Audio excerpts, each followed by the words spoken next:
Good stuff. What is the problem about eating meat and dairy products? I mean, for some vegetarians may be aware that that's why they've become vegetarian, but what is the argument? Yes, the issue is that meat and dairy production is very intensive in terms of production of greenhouse gases. So the fertilisers that are used release nitrous oxide, very powerful greenhouse gases. The livestock emit methane directly. These produce very high impacts. And farmers, farmers are really important in looking after our countryside and in protecting the environment. They want to do their bit for the environment. They've tried to cut back on those impacts, but personal choices also have a role to play.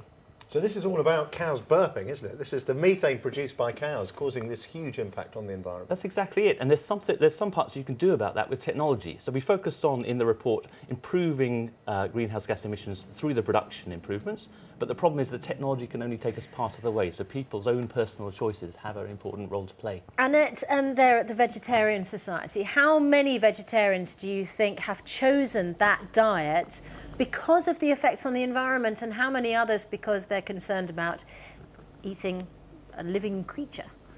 Well, what we find in our research is that the majority of vegetarians have become vegetarian because of animal welfare reasons, a number of others because of health or because of the environment, or perhaps because of faith-based reasons as well. For many people, though, it's a mixture of all of those, or some of them, of course. So what are you suggesting people who want to have a vegetarian diet do? Should they stop eating meat? So obviously stop eating meat if they want a vegetarian diet, but should they stop eating dairy products?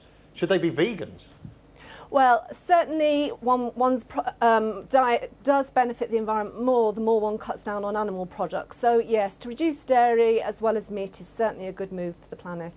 And David, from the WWF point of view, are you suggesting that if you're trying to do a vegetarian diet for environmental reasons, switching to intensively farmed alternatives to meat may not be as good for the environment as actually switching to locally produced meat? That's definitely a part of the story. As Annette says, meat substitutes can certainly be a part of a balanced vegetarian diet. I think the major focus is this question about dairy, about cheese, for example, and milk. Some people don't realise they are almost high impact in terms of greenhouse gas emissions as meat itself is. So if you're vegetarian for environmental reasons, that's something that's worth considering as well.